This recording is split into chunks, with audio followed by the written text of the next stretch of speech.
a lot of stimuli, a lot of stimulation of like books and like toys and like puzzles. And if a house isn't able to provide that, like maybe because of a low economic status, because they have less resources to afford that kind of stuff, then yeah, that can kind of indirectly in some way affect intelligence, because they say the more stimulation you give a child with puzzles and games and all that growing up, you'll actually increase their intelligence in some way.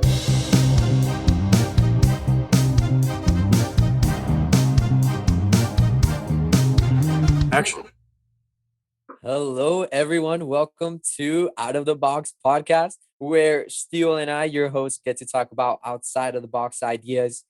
Today, we have a really interesting topic. We're going to be talking about IQ. Yeah. So, our IQ test accurate? Steele has told me that he's done a couple IQ tests and given IQ tests as well. So that's going to be very interesting. And also, is it moldable?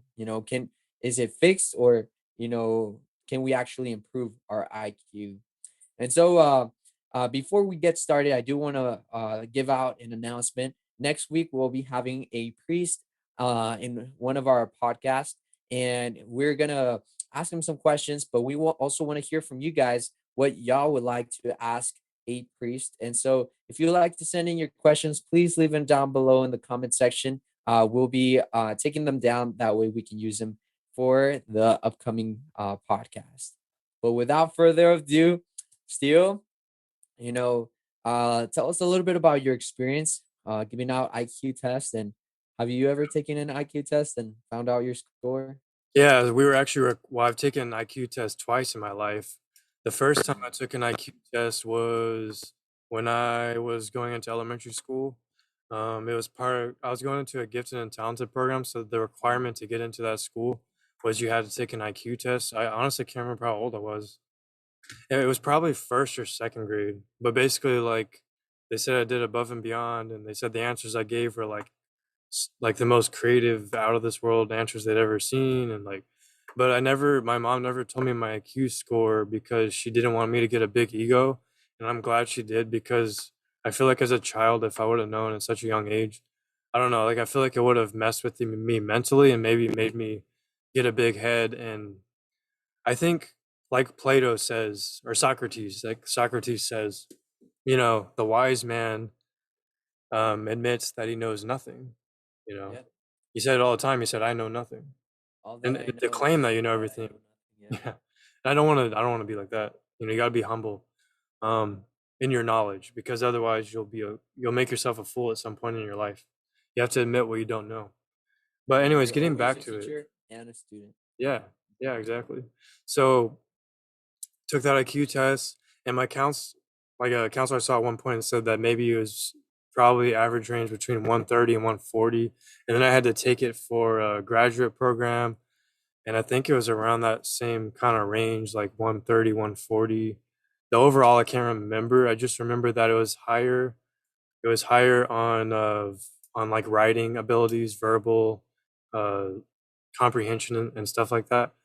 Mhm. Um, so that was the second time I took it. It was part of my graduate program to become a counseling psychologist, well, a LPC, a licensed professional counselor. We had to give it to each other to practice, and Uh-huh. then I've started giving IQ tests to clients and stuff like that. So I've given it quite a bit. There's a short version of an IQ test. There's a long version. There's versions that are just for children. But basically, it I'm measures like actually curious. Like you're gonna have to send me one of these. Like maybe well, when we meet up, like you can well, do an IQ test. if I could, I would. But the thing is, they're very like tight on the security of it. So basically, like anyone Oh, okay, who's okay. not in the profession can have access to the testing materials. Yeah, it's just, well, it's because imagine this, right? If someone got access to it and someone got in the wrong hands, they put it online and everyone can see it, then everyone can cheat on it. It's like kind of giving the answers to the test. So that means you wouldn't be able to test anyone for IQ because they know the answers. And so Mm. yeah, so it has like tight security, but that's why I'm like being very vague about it, because I can't really give too many details. But basically, I can say like it measures verbal abilities, it measures like cognitive thinking abilities in the sense of like your ability to recognize patterns and Mm. to have fluid intelligence, which is being flexible and being able to adapt to novel or new information New and ideas, stuff like yeah. that. Yeah, that's Yeah, basically and, what it and is. that's interesting that you mentioned that because I mean I've never known my IQ test or score for different score, but just listening to you sometimes when I hear people express themselves verbally, I can notice that they have a different cognitive ability to see the world, right? And sometimes that's due to the vocabulary that they have been surrounded by, but Yeah, sometimes it just naturally comes out that they begin to use different words that to them maybe they seem day-to-day words, but sometimes it's just you know very interesting how they express themselves, how they creatively create sentences. And I think that a lot of creatives, they and this is interesting because a lot I was doing some research on how art and music and different you know sides of arts can help children be creative and also do better in testing, right? It helps their their way of connecting their both hemispheres in their brain. It helps them in various areas, and in a way, it helps you think outside of the box because when you have, for example, if you're composing a song, you think of a note, then you think what else can fit with that, and so you start creating these patterns to create a melody. The melody creates harmonies. You can add more harmonies that go along with the melody, then you create a song, and then it's so complex how the person was able to create it, and plus they added meaning with lyrics, and so that whole concept of creating a song or creating a piece of art goes does that help yeah. children improve their IQ?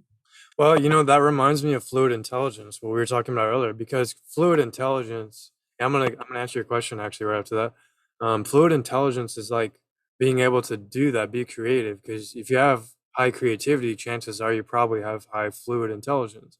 And fluid intelligence is basically like being able to come to a situation that you've never been in before, and then adapting or figuring out a new way to solve the puzzle that's never really maybe been done before, or combining old ways together to form something new. So like you're talking about music. That's what you do in music composition all the time. Or when I'm making or someone's making a movie, when I'm making a movie, you take things and make something new. Crystallized intelligence, the other measurement on these intelligence tests, is more concrete in a sense that it's about information that you learned over time, like through school, maybe through your family. So it's not about like solving new situations. It's like what information that you stored in your long term memory kind of thing. But yeah, what was your And so question was does like? that give a disadvantage to some people that might have not been too exposed to certain knowledge or information? Does Yes, that actually, lower their IQ? I'm glad you brought that up because with these tests, we have to be very careful because some people, like let's say someone's native language is not English, you know, Yeah. that's going to affect the test results. And we have to note that down. Actually, in some cases, we'll try to get a Spanish version of the test, or we'll get a translator who's well versed enough to give that test. Because if not, if we give an English version of an intelligence test to someone whose native language is Spanish, for example, that could severely affect the results of the verbal type of test on it. Yeah. So yeah, Yeah. And it's I important. mean I think I throughout school, I always felt like I was, maybe people thought that I didn't understand because Spanish was my first language. Mm. And so there's that barrier Yeah, of language and trying to learn new concepts while trying to learn the language it's hard. itself, like trying to go to It's not classes in easy. English. And so I think for a lot of people they might have thought like, oh well, why is this guy not getting it, or why does this kid not get it? But it was maybe not that I didn't get it, but it's just that I didn't understand the language itself. So I Yeah, can there's see a how, difference. the language can be Oh a yeah, barrier in the yeah. intelligence test. It makes a huge difference, and people don't give it enough credit to how hard it is to do what you're talking about. You know. Mhm. Yeah. But you were asking like if like maybe engaging in creative pursuits like playing guitar and stuff like that could increase or could have some effect on intelligence. Yeah. And maybe, like I'm trying to remember off the top of my head. I thought I heard somewhere that like playing guitar, I thought I heard somewhere like it can help increase your math skills or something Mm. because for some reason it's a related part of your brain. So I think some Oh yeah, creative yeah. activities could It's do that. your ability to see things or to conceptualize things in the back of your mind. Like for example, one of the things that I've developed really well, and sometimes I fascinate. I amuse myself with the things that I create sometimes in the moment with balloon art. Yeah, The other day I went to the balloon art convention that I was telling you, and I created this bumblebee character, right? And it was like, super crazy. Maybe I can pull up a picture, but I created it, within a half an hour. I created it on the spot. And so I'm going to show original. an image here. Nice. Look Yeah, and if to you send me that pull picture, up. Yeah, I maybe even you put it up can on the add it podcast for you. to the podcast. Yeah, but so when I created that in the moment, and I think that's, I read up on it. It's your ability to create 3D objects. There's there's a word for it.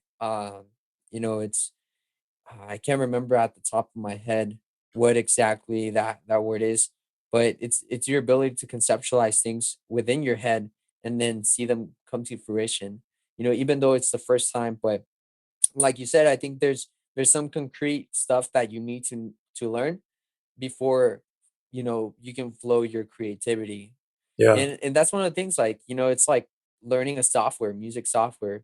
you know First you have to know, like, oh, how do you cut this sound, or how do you make this aspect in this software, so I can take what I've learned in music classes and apply it to this software specifically. And so once you learn it, you can just flow with it.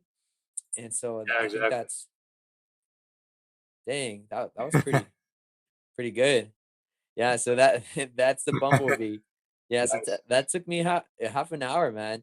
Yeah, It was hey, that a looks it was a it's pretty pretty intricate. cool Well, yeah, pretty the more you cool practice aspect. something, you've been practicing this for a very long time. Yeah, The 12 better, the years. more you go into like almost a flow state. You're so Yeah. used to it, you don't even have to really think about it. And And that's what that's what I wanted to also add.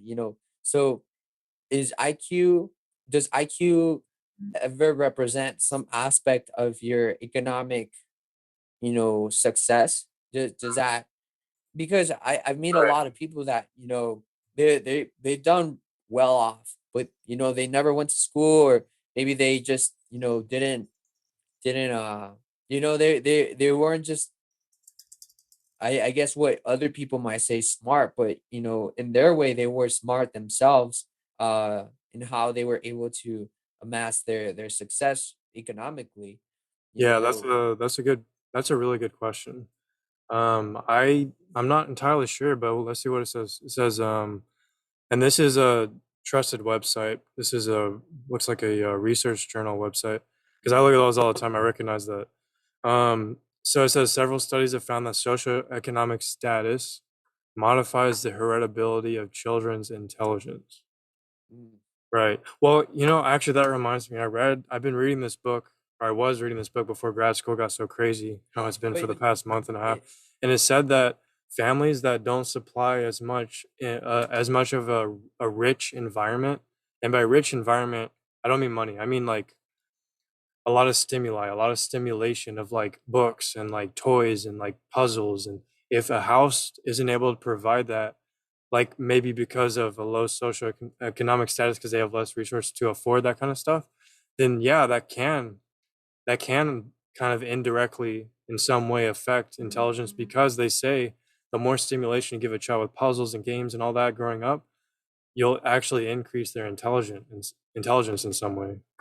But yeah, what were we gonna say? and it makes me think, like, in the first place, how did the family grow into that socioeconomic status? Was it maybe they were in a lower socioeconomic status, and then due to the fact that they had high IQ, did they generate, that, wealth, or set themselves in Yeah, that position? and That then could they be it. realize like, okay, well, these were the things that helped me. I have to give them to my child as well, right? And so Yeah. it's almost like passing down generation to generation, but it was through understanding your IQ or how you develop your IQ that you're able to pass it down. So it's almost like a behavioral aspect rather than, you know, or even like a cognitive aspect too, more than the money itself, right? Or the socioeconomic status. Because how did the parents get there in the first place? Okay, let's say maybe their parents pass it down, they pass down their wealth. But, how did their parents get there? It keeps going down the line until you reach somebody that, oh, like you say, like, oh, well, they came from nothing, and they amassed this wealth, and then they pass down their skills, their goals, and what they learned throughout that time, and pass it down to their kids so that their kids eventually walk in their footsteps, right? Right. So is it generational as well? IQ, is that passed down from generation to generation? Yeah, honestly, I'm not entirely sure. I mean, like, Sometimes you have yeah, that golden child that, happens to be in a low economic status family, but, is just right. so bright that, he or she finds the resources necessary to, you know, to Well, develop i- their IQ into a greater, right. If you want to go that route, being able to do actually, I mean, wonders. well, yeah, I mean, I like, just full disclosure. I came from a family of lower, kind of like, I guess, economic status initially, and the doctors didn't think I was gonna, be much when I was born, because my parents did drugs. My biological parents did a lot of drugs, and my mom drank a lot and did a lot of other drugs, like hard drugs, when she had me in her belly. So they thought I would come out mentally challenged, if anything. But that's why it doesn't really make a lot of sense why my intelligence was, I guess, higher than average, for lack of a better term, in elementary school, and then continued on. And since my parents didn't have, my aunt and uncle who raised me, started out with a lot less money, that's grown, I guess, better to a better situation now. But they found creative ways, I guess, to create an enriched environment. But, yeah, like, my mom was always very open about, like, she never like said no, like, you can't take, like, if I wanted to take apart a phone, she said, yeah, go ahead, go take it apart. That's enriching, but other parents might not let their child do that. And Yeah. that creates a less enriching environment, and might, as a result, not increase IQ or those skills, because you're building skills. When you do things, you build skills. So, Yeah, and I think there's this research that a lot of students who were in GT, gifted and talented programs when they were younger, once they get older, a lot of their IQ or their gifted and talented, abilities, I guess, I don't know what to really yeah, call them, uh, decrease, right? I didn't know. That's interesting. Substantially. I didn't know that. Like people who were gifted and talented, and got in with Yeah, the scores that they had as a child, completely decrease in, the standards that are used to meet the right. qualifying aspects to get into that program itself. And This so is I think that I yeah, find that so interesting just because sometimes, society limits, so much. There's so much restrictions, like, no, you can't do this, or sometimes even with our family, like, hey, don't turn on that light, or don't try that. And it hampers our curiosity of wanting to try yeah, things. So I yeah, think that's given, it's provided a big problem nowadays, because a lot of people, they don't know what they want to do because they haven't tried things. They haven't tried, yes, you yeah, know, you know, breaking down a computer, like you said, or a phone, and maybe that might have sparked something in their head that said like, oh wow, yeah, this is so yeah, fascinating. Or creating legos, or like lego monuments, or something, I don't know. And I yeah, think we really, develop our passions and our skills, due to the, like you said, things that we have around us. But yeah. if we're Like, not able imagine, to break them yeah, like, down, if we're seriously, not able to You're to onto fight something. with them or mingle with Yeah, them. you're making a really And good point because, like, imagine a child growing up in a house where there's nothing, like it's just walls and carpet and maybe one TV, and that's it. Or like a video game, or whatever, or a magazine, or like and that's it. There's nothing else. There's no books. There's no puzzles. There's no yeah, toys. You makes me really think think of that the movie child's gonna learn Coco. anything? You know the movie Coco with the Day of the Dead and all I've that, heard of and that. the little kid Miguel, he goes, to his rooftop hideaway, and he has a film of this singer, right? And he watches the same film all the time. It's the same film, it's the same little video, but that's all he had. That's all he had, and he had a little guitar, and that was what he expressed his creativity through, because that's what he had available to him. Yeah, that makes sense. That's the only thing he had, and he got so good at it because he invested all of his time and energy into that one thing. Yeah. Well, Yeah, what is that to say that maybe he couldn't have been a great, he could have been. scientist, He could or have been. Yeah, he could if he have had been. those resources, it's Yeah. possible, and it's still And possible in the do you think future. having too many resources might open too many doors? Like, let's say being jack of all trades but master of none. Yeah, dude, I mean, it's getting toward it's the time is out for the podcast, but that's a very good question that will take a whole other podcast, dude. What It's like I'm what like, another fact? yeah, cause that's a hard question. Yeah, Yeah, because we're talking about having less resources, but what if you have more resources? right. Does that hamper your ability? Sometimes Because having I more I have resources can heard, actually, when you have it all, yeah, sometimes for a lot of people, and I, especially, this guy that I've heard on YouTube, Gary V, he talks about the idea that, when you have it all, sometimes you don't value yeah, it as much, and so you yeah, don't create that work ethic to really, own up to what your parents have built, yeah. When you you're know, given everything, it's like you don't appreciate it as much, and you start taking it for granted, because and it's always been then there. Yeah. yeah, yeah. So I'm gonna note yeah. that as another topic because that's actually a really good one. Sounds good. Hey, Sounds good. Well, for everyone who's listening right now, if you came to the end of the podcast, thank you for listening. We really appreciate your time and attention. And if you like more videos like this, please subscribe to our channel and smash the like button if you like this video. And also, like I mentioned at the beginning of the show, we will have a priest in the next week. For our podcast. So please write down your questions in the comment sections, and we look forward to seeing you on the next episode. Talk to uh, y'all soon. Take care.